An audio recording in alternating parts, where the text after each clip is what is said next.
स्वदेशी और पर्यावरण संवर्धक हिंदी भाग 5। तो गो आधारित खेती या कृषि, इसके आधार पर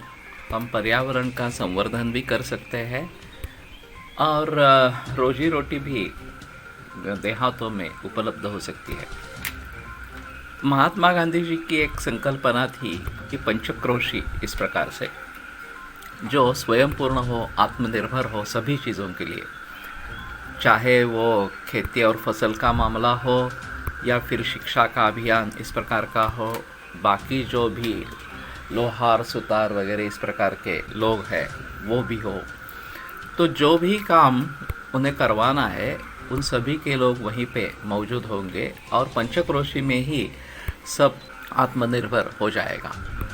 तो ये एक अच्छी संकल्पना थी और फिर हमें इस संकल्पना के ऊपर विचार करना है और उसको कैसे हम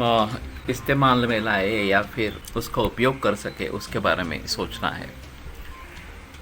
तो अगर खेती एक अहम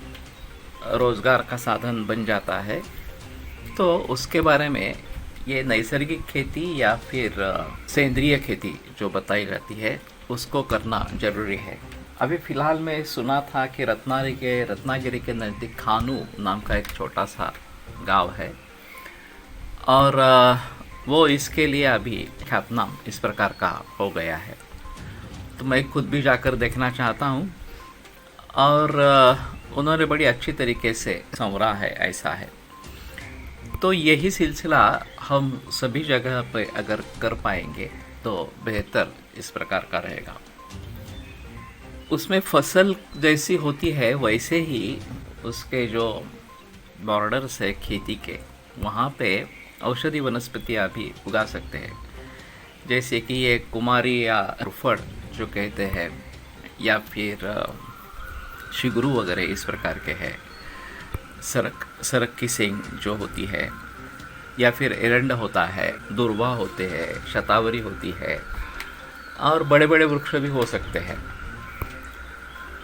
तो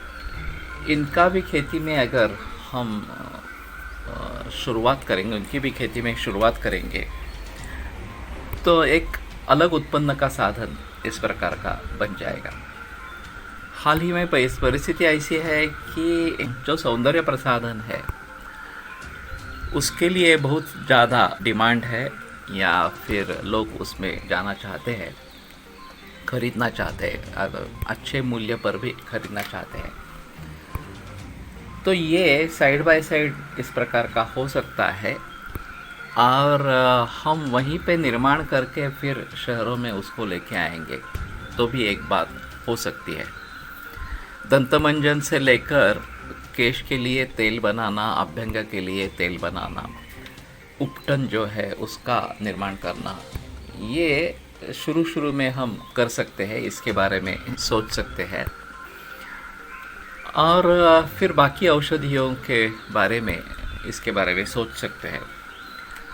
तो ऐसा करने से वैद्यों को भी अच्छी दवाइयाँ मिल जाएगी कि जिसमें ये जो रासायनिक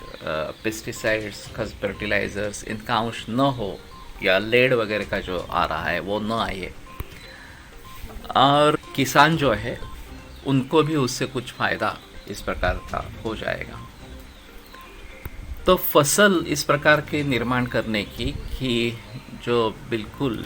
विषमुक्त इस प्रकार की हो,